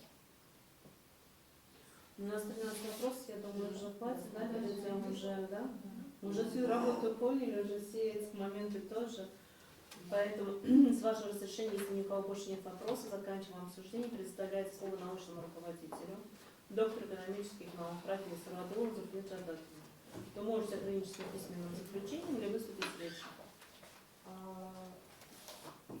Я еще раз приветствую всех членов Совета за внимание, благодарю за внимание, за вопросы, за комментарии и рекомендации. Да, действительно, есть письменное заключение, я ограничусь письменным заключением. Дополнительные какие-то слова в адрес своего же докторанта я смогу в конце уже сказать, поэтому спасибо, и не будем долго затягивать регламент и заседание. Спасибо вам большое, Зульфия Джавдатовна. Представляется слово ученому секретарю. Для ознакомления с официальным отзывом ведущей организации на данную диссертационную работу с рецензией на автореферат. Пожалуйста, Лана. Дайте вкратце сделать основное. E'tibor uchun avval yetakchi tashkilot tomonidan berilgan taqdimotni o'qib eshitiraman. Yetakchi tashkilot sifatida Akram Yusuf Saidov korpusiga Ipak yo'li turizm madaniy meros universiteti belgilangan edi. Ipak yo'li turizm va madaniy meros universiteti turizm kafedrasi dotsenti Yo'ldoshovaning taqdimotlaridagi kamchiliklarni o'qib eshitiraman. Dissertatsiya ishida uning ijobiy jihatlari bilan birga ayrim e'tibor berilishi kerak bo'lgan mulohazali jihatlar mavjud. Jumladan, dissertatsiya ishining ikkinchi bobida SEM modeli olingan. Bu murakkab ijtimoiy jarayonlar uchun to'g'ri yondashuv. Ammo nazariy tuzilma mantiqani chalkash, diagrammada turizm infratuzilma rivoji, takror tashrif, turizm infratuzilma rivoji mamnunlik, ammo mamnunlikdan takror tashrifga yo'l yo'q. Turizm adabiyoti deyarli har doim infratuzilma mamnunlik, sodiqlik, takror tashrif hodisasi yuz beradi. Bu tadqiqot ishida esa mamnunlik yon o'zgaruvchi bo'lib qolgan. Bu nazariy jihatdan katta kamchilik. Ikkinchisi, SEM modelida noqulaylik o'zgaruvchisi musbat koeffitsiyentga ega deb keltirilgan. Bu mantiqan noto'g'ri. Tadqiqot ishida bu holatga izoh berilishi kerak. Noqulaylik oshsa infratuzilma rivoji yuqori deb baholanishi mumkin emas. Uchinchisi, SEM modelini tekshirish uchun qilingan X2 test model sifatini to'liq aks ettirmaydi. U faqat statistik farq mavjudligini tekshiradi. Modelning nazariy va strukturaviy mukammalligini emas, faqat X2 asosida xulosa chiqarish nimaga olib keladi? Agar tadqiqotda faqat X2 ko'rsatkichi berilgan bo'lsa, model strukturasi noto'g'ri bo'lishi mumkin. Loqayd konstruktorlar noto'g'ri ajratilgan bo'lishi mumkin. Ortiqcha yoki mantiqsiz yo'llar mavjud bo'lishi mumkin. Strukturaviy xatolik darajasi yuqori bo'lishi mumkin. CPI Comparative Fit Index bu indeks modelni bog'lanishsiz nol model variant bilan solishtiradi. Modelning nazariy tuzilmasi qanchalik asosli ekanini ko'rsatadi. Ammo yuqorida keltirilgan holatlar dissertatsiya ishining umumiy mazmuniga salbiy ta'sir ko'rsatmaydi va aksincha ularning inobatga olinishi dissertatsiya ishining ilmiy darajasini hamda amaliy ahamiyatini yanada kuchaytirishiga xizmat qiladi. Dissertatsiya ishi mustaqil ravishda muallif tomonidan ilmiy tilda bayon qilingan va tugallangan ish bo'lib hisoblanadi. Muallif tomonidan olingan natijalar bo'yicha xulosa tafsilot ilmiy amaliy jihatlar asoslab berilgan. Ipak yo'li turizm madaniy meros xalqaro universiteti turizm kafedrasi dotsenti Samiyevni avtoreferat va dissertatsiya bergan kamchiliklarni o'qib eshitirsam, tadqiqot jarayonida turistik infratuzilmaning ijtimoiy-iqtisodiy funksiyalari chuqur tahlil qilingan bo'lib, uning yangi ish o'rinlari yaratish, investitsiyalar jalb qilish, iqtisodiy diversifikatsiyani ta'minlash va aholining turmush sifatini oshirishligi o'rnini asoslab berilgan. Shuningdek, madaniy merosni saqlash, ijtimoiy integratsiyani kuchaytirish va turistik tajribani boyitishga ijtimoiy jihatlar ham atroflicha yoritilgan. Ayrim g'oyalar bo'yicha chuqurroq yoritilsa maqsadga muvofiq bo'lar edi 123-betda. Biroq ushbu mulohazalar tavsiyaviy xarakterga ega bo'lib, tadqiqotning umumiy ilmiy qiymatini pasaytirmaydi. Dissertatsiya avtoreferatlarga kelib tushgan tahlillarni o'qib eshittiradigan bo'lsam, respublikaning bir nechta oliy ta'lim muassasalaridan tahlillar kelib tushgan, shuningdek xorijdan Rossiya hamda Belarus Respublikasi, Ozarbayjondan tahlillar kelib tushgan. O'qib eshittirsam ijozatingiz uchun kamchiliklarni. Masalan, O'zbekistonda Toshkent davlat iqtisodiyot universiteti turizm kafedrasi kafedra mudiri iqtisodiyot fanlari doktori professor Eshtayev Alisher Abdug'aniyevich belgilagan kamchiliklarga ko'ra, tadqiqotda so'rovnoma asosida olingan ma'lumotlar respondentlar tarkibi bo'yicha batafsilroq tafsirlanganda natijalarning ishonchliligi yanada kuchaygan bo'lardi. Shuningdek, prognoz modellari natijalarni vizual grafiklar bilan kengroq taxmin etish ishning tahliliy darajasini oshirish mumkin edi.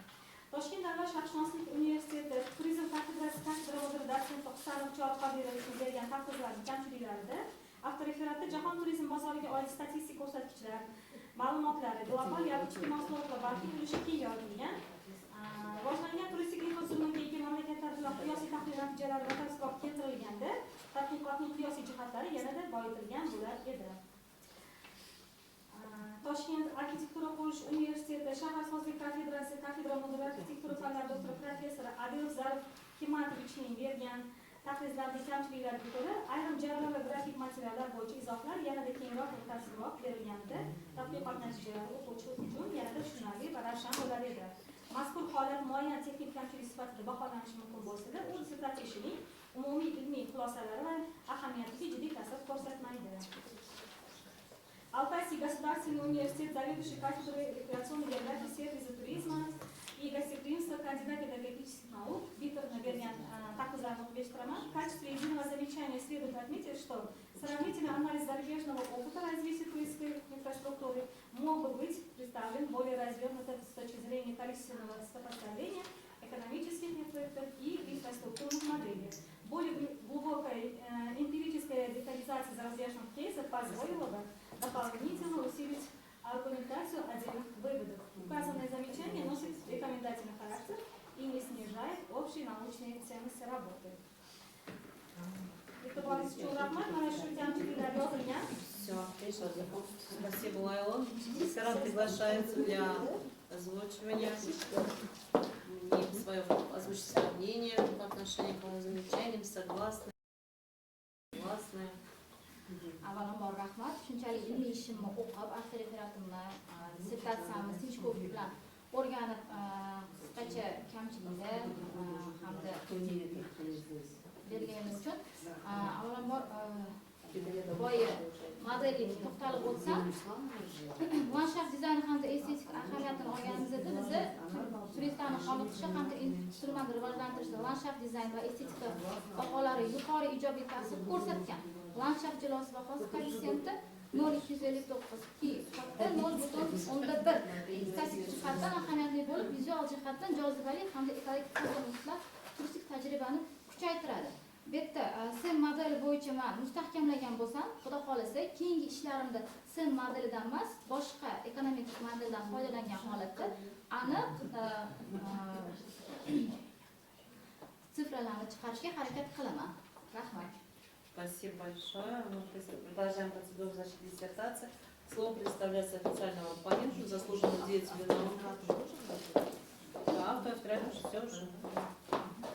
Продолжаем процедуру защиты диссертации. Слово предоставляется официальному оппоненту, заслуженному деятелю науки Узбекистана, академику, доктору экономических наук, профессору Гулямову Седофрову Садахминовичу. Он вышел в онлайне? Все, давайте тогда зачитаем. Он в отъезде за рубежом как раз. Да, ну, отлично. Akademik Gulyan Saydoqa Saydahmedov uchun taqqizlardan tuygan o'qib eshitiraman. Dissertatsiyada bir qator tahlillar amalga oshirilgan bo'lib, ulardan quyidagilar alohida to'xtalib o'tish lozim.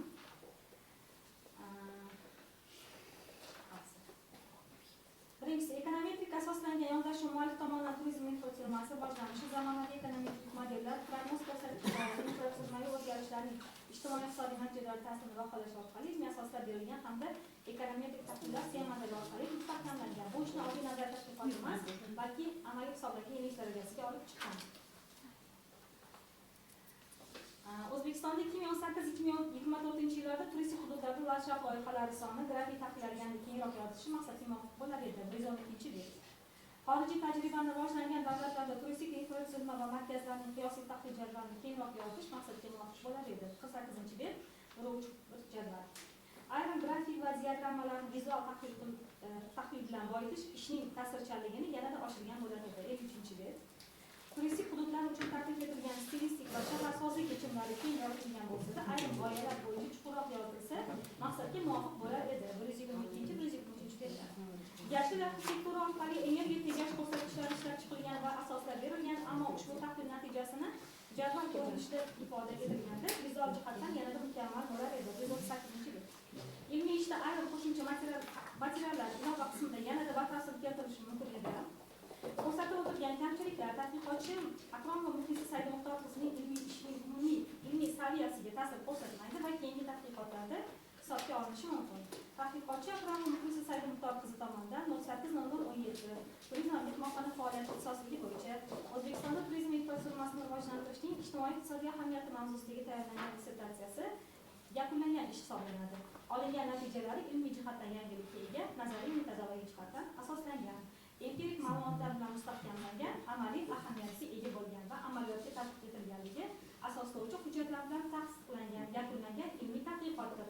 Avtoreferat dissertatsiyasidagi ilmiy natijalarni to'liq aks ettiradi hamda O'zbekiston Respublikasi Oliy ta'lim fan va innovatsiyalar vazirligi huzuridagi Oliy attestatsiya komissiyasining fan doktori ilmiy darajasini berish tartibi to'g'risidagi nizomda ko'rsatilgan talablarga to'liq javob beradi va uning muallifi 08-00-17 faoliyati ixtisosligi bo'yicha iqtisodiyot fanlari bo'yicha falsafa doktori PhD ilmiy darajasini olishga loyiq deb hisoblayman. Ладно, спасибо большое. Для выражения своего отношения к замечаниям и предложениям, изложенным возле, официальный оппонент, слово представляется диссертанту. Алиман подключился? Да. Avvalambor o'z minnatdorchiligimni bildiraman. Gulam Saidahmedovich ilmiy ishimni sinchkovlikdan ko'rib o'rganib berganlar uchun albatta keltirib o'tilgan barcha kamchilik hamda tavsiyalarni inobatga olgan holatda keyingi ilmiy ishlarimda barchasini qo'llagan holatda bartaraf etishga harakat qilaman. Спасибо большое. Так, слово представляется второму официальному оппоненту, проректору по вопросам международного сотрудничества Международной академии исламоведения Узбекистана, доктору экономических наук, профессору Станакову Алиму Таштемировичу. Пожалуйста, Алим Таштемирович. Добрый вечер. Assalomu alaykum muhtaram ilmiy kengash raisi, kengash a'zolari va yig'ilish ishtirokchilari. Avvalambor uzr so'rayman. Men Akromova Muxlisa Saidmuxtor qizining dissertatsiyasini vaqt referati bilan batafsil tanishib chiqqanman va ushbu kengashda o'zim to'liq qatnashaman deb niyat qilgan edim. Lekin onlayn ishtirok etish nasib qilgan ekan. Kengashga 6 minutlik opponentlik taqdirini taqdim etganman. Agar ruxsat bersangiz taqdimni qisqa bayon etsam. Hozirgi globallashuv va iqtisodiyotni raqamli transformatsiya qilish sharoitida turizm infratuzilmasini shunchaki yordamchi tarmoq emas, balki hududlarning investitsiyaviy jozibadorligini oshiruvchi va iqtisodiy o'sishni jadallashtiruvchi strategik yo'nalishlardan biri sifatida ko'rishimiz mumkin. O'zbekistonda turizm xizmatlaridan olinayotgan daromadlarning jadal o'sishi va davlat siyosatining ustuvor vazifasiga aylanishi ushbu tadqiqotning dolzarbligini belgilab beradi. Turizmni rivojlantirish instituti tayanch doktorantida Akromova Muxlisa Saidmuxtor qizining dissertatsiyasi aynan turizm infratuzilmasini boshqarish tizimini modernizatsiya qilish va xalqaro standartlar asosida xizmat sifatini oshirishga qaratilganligi bilan alohida ahamiyat kasb etadi. Tadqiqot obyekti to'g'ri tanlangan, ya'ni O'zbekistonda turizm infratuzilmasini rivojlantirish iqtisodiy ijtimoiy jarayonlari hisoblanadi. Akromova Muxlisa tomonidan erishilgan asosiy ilmiy yangiliklar bu taqdimot davomida hamda savol-javob qismida asoslandi. Yana bir bor hamda men kengash a'zolarining e'tiborini jalb qilmoqchimanki, ushbu tadqiqotchi qizimiz tadqiqot davomida 20 dan ziyod ilmiy maqolalar va tezislarda ilmiy yangiliklarni, ya'ni dissertatsiyaga erishilgan ilmiy yangiliklarni aks ettirib o'tgan.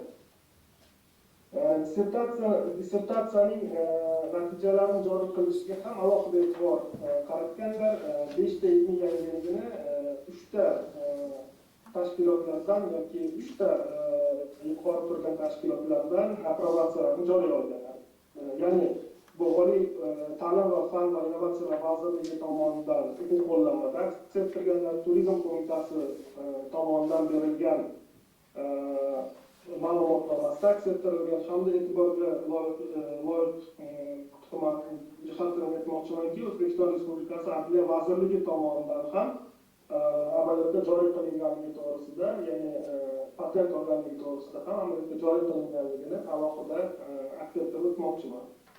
Tadqiqotning ijobiy jihatlarini e'tirof etgan holda, agar ruxsat bersangiz, ba'zi bir mulohazali joylarga to'xtalib o'tmoqchiman, vaqtdan to'g'ri foydalangan holatda. Ya'ni birinchisi bu dissertatsiyada infratuzilma elementlari, transport, joylashtirish, servis va ularning hududiy iqtisodiy o'sishga ta'siri o'rtasida bog'liqlik yanada chuqurroq aks ettirilganda edi, ishning qiymati yanada oshgan bo'lar edi. Ikkinchidan, xorijiy davlatlarning, ya'ni yashil arxitekturasi tajribasi asosan tavsifiy belgilangan bo'lsa, O'zbekistonning keskin, ya'ni iqlimini inobatga olgan holda, ya'ni keskin kontinental iqlimini inobatga olgan holda va suv tanqisligi sharoitida ushbu modelning xarajat va foyda tahlili hamda adaptatsiya mexanizmlarini kengroq yoritilganda edi, ishning sifati yanada oshgan bo'lar edi. Uchinchi bu taklifimiz to'g'ri, bu yuqoridagi opponent ham savol javob qismida ham yoki avtoritetga kelib tushgan takliflarda ham ko'rishingiz mumkin. Bu CM modeli haqida bo'ladi. CM modeli tahlilda bu yerda landshaft va xavfsizlik mezonlari olingan. Tanlanma hajmi va hamda so'rovnoma qamrovi modelning statistik kuchini sal cheklaydi. Shuningdek, servis xizmatlarining narxining elastikligi va multiplikativ effekt kabi ko'rsatkichlar tahlilga kiritilganda natijalar yanada ishonchli bo'ladi. Albatta, bu kamchiliklar hammasi umumiy qiymatiga salbiy ta'sir ko'rsatmaydi, ko'proq ta'siriy xarakterga ega bo'lib hisoblanadi. Akromova Muxlisa Saidmuxtor qizining dissertatsiyasi OAK talablariga to'liq mos keladi hamda men tomonidan muallif iqtisodiyot fanlari falsafa doktori PhD ilmiy darajasini olishga munosib deb hisoblayman. Rasmiy opponent Olga Stanaqolovman. E'tiborlaringiz uchun rahmat. Дмитрий Штемирович, большое вам спасибо. Слово предоставляется нашему докторанту, пожалуйста, для выражения своего отношения, замечаний и предложений. Olim tashrif beruvchi, avvalambor assalomu alaykum hamda o'z minnatdorchiligimni bildiraman. Ilmiy ishimni sinchkovlik bilan o'rganib, menga ijobiy hamda takliflaringizni bildirganingiz uchun. Albatta, keyingi ishlarimda xudo xolisa ko'p taqrizlarda menga bu SEM modeliga ko'p savollar berishdi. Albatta, keyingi ishlarimda SEM modelini o'rniga boshqa modelni ishlatgan holatda olgan natijalarimni mustahkamlashga harakat qilaman. Xorijiy tajribalarni ham o'rganish jarayonida albatta siz ta'kidlab o'tganingizdek ma'lum bir tizim asosida o'rganib, uni ham kengroq yoritib berishga harakat qilaman. Rahmat o'rtoqlar. Спасибо большое. Официальное обсуждение диссертации. Да, Дмитрий Штемирович. Нет, спасибо. Как rahmat ishlaydigan Rahmat. Просто вас плохо слышно, да, спасибо большое. Так, официальное обсуждение диссертации завершено. Кто желает выступить в качестве неофициального оппонента? Да, я выступлю. Спасибо, Роман Руслановна. С места можно же, да? Конечно. На самом деле очень интересная была сегодня рассмотрена диссертационная работа с именно такой практической значимостью, предоставленной именно через проект. Я помню, когда Мухлиса поступила в докторантуру, я участвовала как член комиссии, и помню, когда Мухлиса была тогда какая, и сейчас какая уже Мухлиса стала. Да, она над собой очень хорошо поработала, повзрослела в научном аспекте. Когда Мухлиса поступила, она тогда показывала, делилась своим проектом, что она подает проект, что у нее есть такая идея интересная.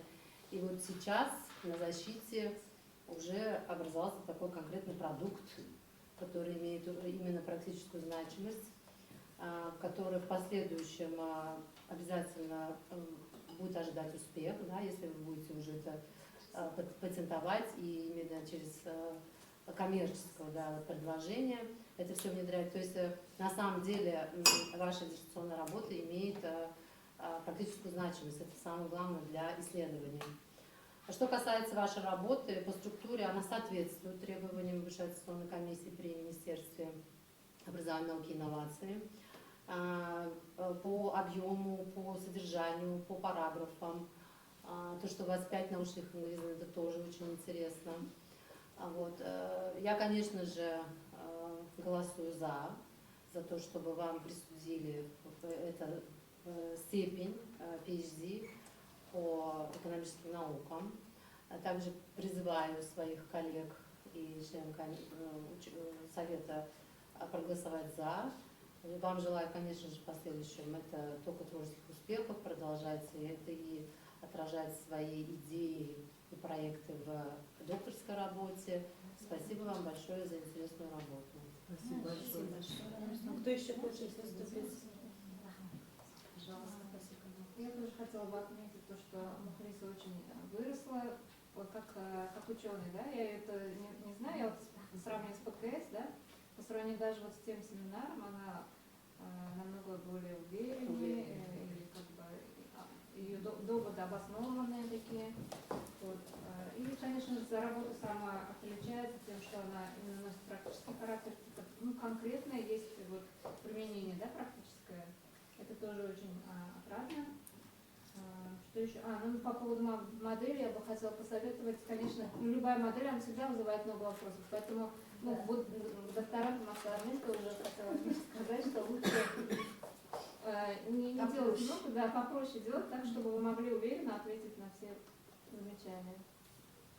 А так я ее предлагаю положительной оценке, рекомендую. Да, я тоже хотела пару слов сказать, что Мухлиса на самом деле выросла за 3 года, когда она пришла к нам. Она еще толком не понимала, что и как она будет, но у нее была вот эта идея ее, и она большая молодец, что она ее вот своей, именно с научной точки ее обосновала. Она ее подала не как практический какой-то проект, а именно с научным обоснованием. Да, и вот хорошее было предложение, чтобы дальше тоже это все раскручивать, дальше все это показывать. И еще Мухлиса, несмотря на то, что вот 3 года она, можно сказать, что это второй ребенок, да, она еще родила ребенка в процессе, да, это тоже большая молодец, потому что справится и с семьей, и ребенок. И такая работа, я хочу вообще сказать, что такая революционная работа у нее, потому что она совместила именно практику и науку, да, потому что больше, когда ты читаешь работу, они как-то научного, да, это больше там размышлений, как-то больше всего как-то тавтологии научной, да, а вот здесь именно такая вот яркая, показательная работа. Вам большое спасибо. Я тоже горжусь, что вы моя вот докторант, что вот вы реально поднимаете статус, имидж нашего института, вот эти работы, они вот реальные, практические. Еще раз отмечу, что в комитете тоже отметили. Я, конечно, не могу всех призывать голосовать, потому что мне очень интересно будет, но я хочу сказать, что Мухлиса, вот вам большое спасибо за столь интересную практическую работу. Самое главное. У нас такой очень такой, знаете, получается очень душевный такой совет, и это хорошо, что наши докторанты нас вот подводят к такому, да, если у всех такой сухой, а у нас он вот немножечко такой вот. Да, очень эмоциональный, да, очень эмоциональный. Вот слово не могла подобрать, очень эмоциональный. Спасибо большое. Да, Вячеслав, самое главное, то, что Мухлиса очень долго шла к тому, чтобы связать свой ландшафт, свою архитектуру с экономикой, с туризмом. И то, что мы постоянно у нее требовали. Мухлиса, да, архитектура хорошо, ландшафт хорошо, дизайн хорошо, но нам нужно связать это с экономикой, это нам нужно связать это непосредственно с отраслью, с эффективностью. Вот этот момент она все-таки смогла сделать. Да. Спасибо, да. Вот это был За последнее время такая первая, такая яркая работа, а вот именно с практического применения в научной, да, как это все так очень красиво выложено. Большое спасибо, Мухлиса, вам, да, и перейдем уже к другой части. Уважаемые члены совета, для проведения тайного голосования необходимо избрать учетную комиссию. Сначала, наверное, нужно всех попросить выйти, выключить камеру, выключить зон. А нет, не выключается, там же сидят наши.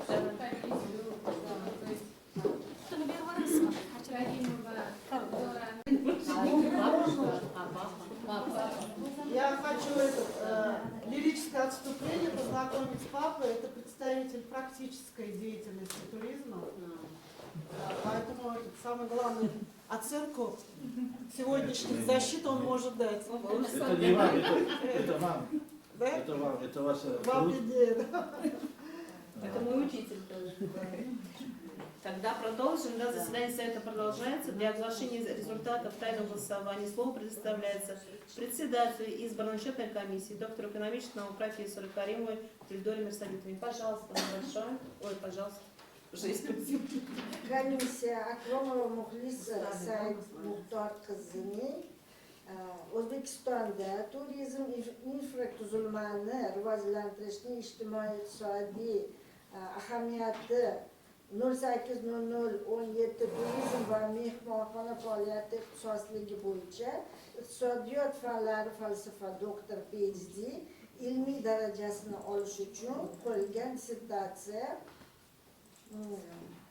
yuzasidan yashirin belgilangan ovozlarni sanasi uchun saylangan. Ilmiy kengash tarkibi 14 ta odamdan iborat. Ilmiy kengash tartibidagi har qiluvchi ovoz berish huquqi bilan qo'shimcha ravishda 12 ta kishi kiritilgan. Majlisda ilmiy kengash a'zolari 12 ta kishi, shu jumladan ko'rib chiqilgan dissertatsiya ixtisosligi bo'yicha 9 ta nafar fan doktori ishtirok etdi. 12 ta byulleten tarqatildi, 2 ta byulleten tarqatilmay qoldi. 12 ta byulleten aniq borligi aniqlandi. Ovoz berish natijalari: Akramova Muxlisa Said Muxtor qizi 08:00-17 turizm va mehmonxona faoliyati ixtisosligi bo'yicha iqtisodiyot fanlari falsafa doktor PhD ilmiy darajasini berish uchun quyidagi ovoz berildi. Tarafdorlar 12 ta 100%, qarshilar yo'q 0%, betaraflar ham yo'q. Hisob komissiyasi tarkibi Karimova, Dildor Mursavita Nazarova и Yarasheva, Василий Камаловна Назарова. Спасибо вам большое. Уважаемые члены Совета, прошу утвердить представленный протокол учетной комиссии. Проголосуем? Согласны? Спасибо большое. Уважаемые члены Совета, вам роздан проект заключения научного совета по данной диссертационной работе. Какие имеются замечания или предложения по проекту заключения? Нет. Вот раздали. Вот это хуласа, что Роздано, если есть какие-то. Да, я думаю, что все уже посмотрели, и здесь, наверное, заключение надо зачитать. Зачитайте? Да, ученый секретарь, пожалуйста, зачитайте заключение. Вот это конец. Yakuniy xulosa. Yakuniy xulosa Turizm va rivojlantirish ilmiy tadqiqot instituti tadqiqotchisi Akramova Muxlisa Said Muxtor qizining 08:00-17 turizm va mehmonxona faoliyati bo'yicha O'zbekistonda turizm infratuzilmasini rivojlantirishning ijtimoiy-iqtisodiy ahamiyati mavzusidagi iqtisodiyot fanlari bo'yicha falsafa doktori PhD ilmiy darajasini olish uchun tayyorlangan dissertatsiya tugallangan mustaqil bajarilgan ilmiy ish bo'lib, u O'zbekiston Respublikasi Vazirlar Mahkamasi huzuridagi Oliy attestatsiya komissiyasining iqtisodiyot fanlari bo'yicha falsafa doktori PhD dissertatsiyalariga qo'yilgan nizo talablariga to'liq javob beradi. Tadqiqotchi Akramova Muxlisa Said Muxtor qizi iqtisodiyot fanlari bo'yicha falsafa doktori PhD ilmiy darajasiga munosib deb topilsin. Спасибо большое. Теперь я зачитаю тоже, да, завершение. Спасибо. Уважаемые члены Совета, таким образом, по итогам официальной защиты и результатов тайного голосования, диссертации базового докторанта научно-исследовательского института развития туризма Акрамова Мухлиса Саид Мухтаровны по специальности 08-0017 «Туризм и гостиничная деятельность» на тему «Социально-экономическое значение развития туристской инфраструктуры в Узбекистане», предоставленной изысканию ученых степени доктора философии PhD, по экономическим наукам Совет принимает решение о присуждении диссертанту ученой степени доктора философии PhD по экономическим наукам и ходатайство перед Президиумом Высшей аттестационной комиссии при Министерстве высшего образования, науки и инноваций Республики Узбекистан об утверждении данного решения. Мухлис, поздравляем вас, и вам предоставляется заключительное слово.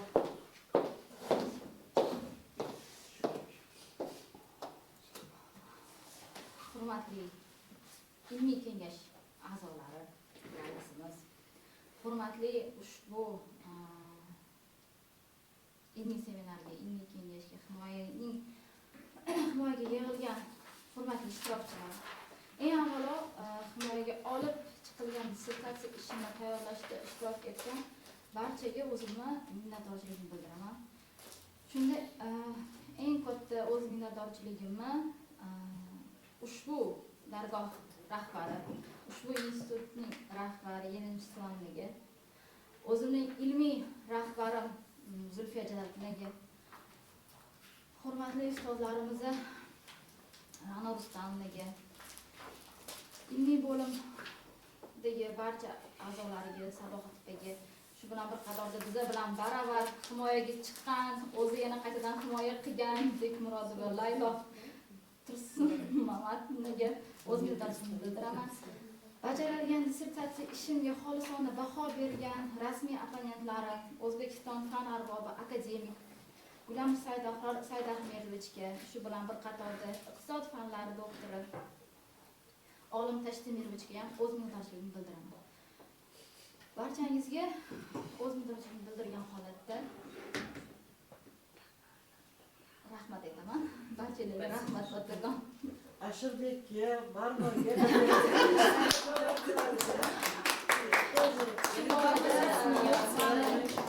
Bu turizm sohasiga kirib kelishimga eng katta sababchi bo'lgan o'zimman. Ota-onamga, uydagi yaqinlarimga. Adamlarga rahmat aytaman. Сам вам папе, который аплодирует.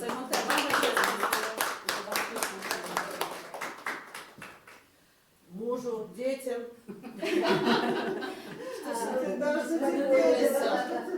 Все, спасибо вам большое. У нас еще остался на повестке дня еще вопрос. Мухлисы, я от души вас поздравляю. На работу вас пока не приглашаю. Я объясню почему. Потому что у нее есть маленький ребенок, она должна ее сначала поднять, а потом, конечно, с удовольствием Мухлисы мы вас ждем. Потому что мы знаем вас давно, мы давно работаем в команде, мы знаем ваш потенциал. Поэтому поднимите своих детей, чтобы вас потом никто не беспокоил.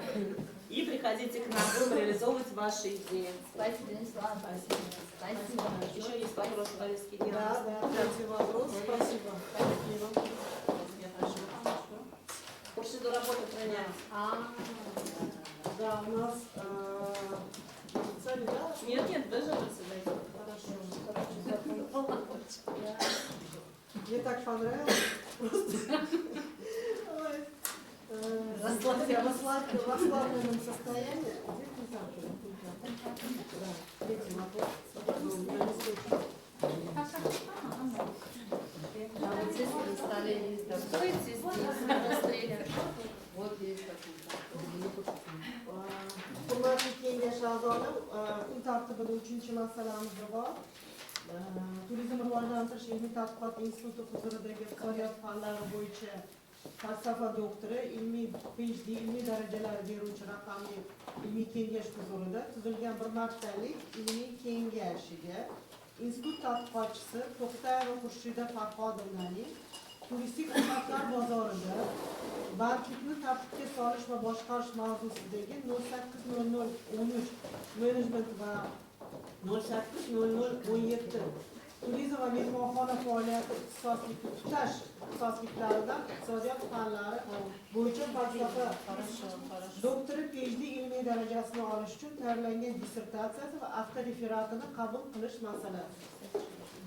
Bu bir martalik kengash.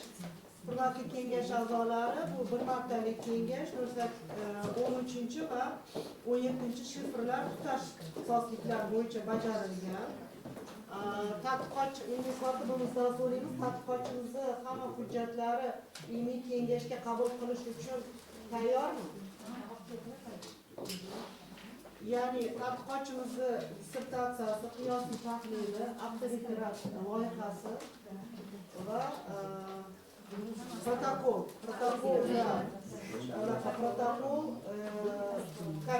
ПКС.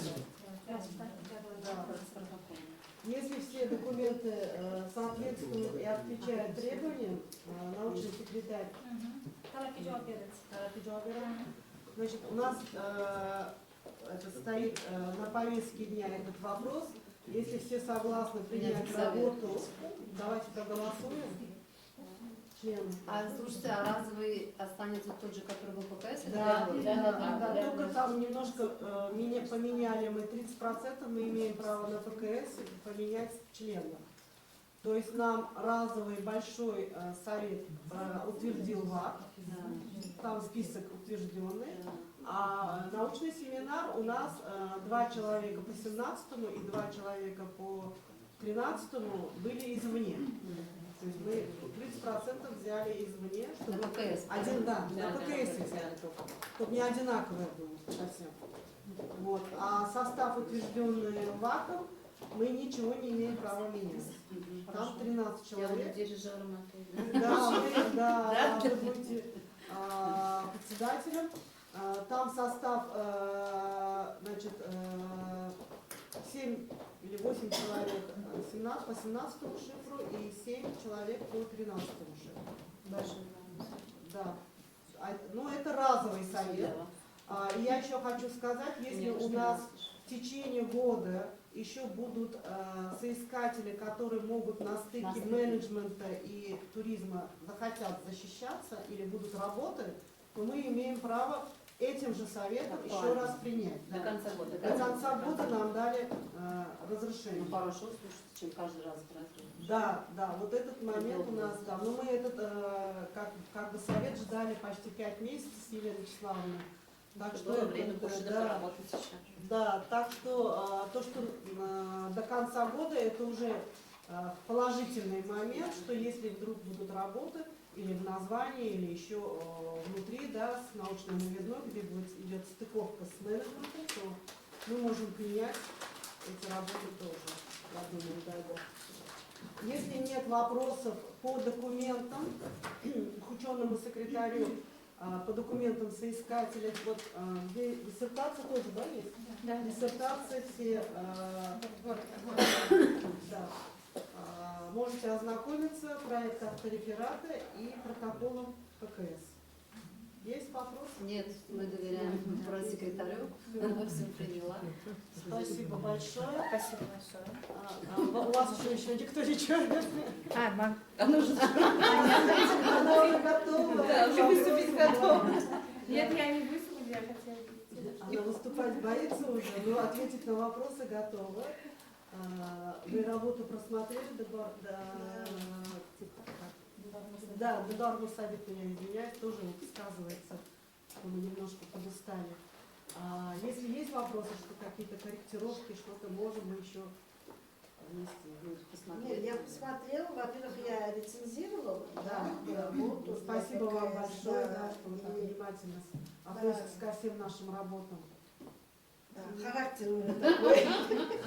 Нет, так и надо, нам такие нужны. Нам такие нужны. Да, я по шаблонам не могу работать. Ну вот работа действительно на стыке, она очень интересная, хорошая, но я дала свои замечания. И видно, что на работе отреагировано. Уже исправили. Да, Есть исправление. да. Но я думаю, надо еще как-то Откорректировать. постараться, да, до того, как будет защита, еще немножко усилить в части заключительных Выводов. прогнозов. Да. Заключительных прогнозов. Потому что методика, подход методологически правильный, все хорошо, но надо еще раз посмотреть. Да, как раз мы на ПКС тоже обсуждали, потому что там есть дублирующие некоторые в этом показателе. Нужно немного их отработать. Да, да. Ну, мы Самый да. такой этот был, что это на 14 наблюдениях прогноз не делается. Тем более по фикселю. Да? Вот. Ну, я так... Вы свои рекомендации, совет письменный, я помню, дали. Да. Что еще дополнительно, если надо, Да. она будет обращаться, и мы вот непосредственно с Еленой Вячеславовной завтра опять собираемся посидеть, посмотреть по факторам прогноза, и потом еще раз посоветуемся с вами. Но я хочу отметить то, что есть так, в нашем совете, эта традиция не наша, но есть и других советов, неформальная традиция, это после просмотра рецензентов мы обязательно еще раз показываем, что было исправлено, а что еще нужно откорректировать. Просто делаем вот эту вот сравнительную таблицу. Для чего? Для того, чтобы повысить ответственность наших соискателей.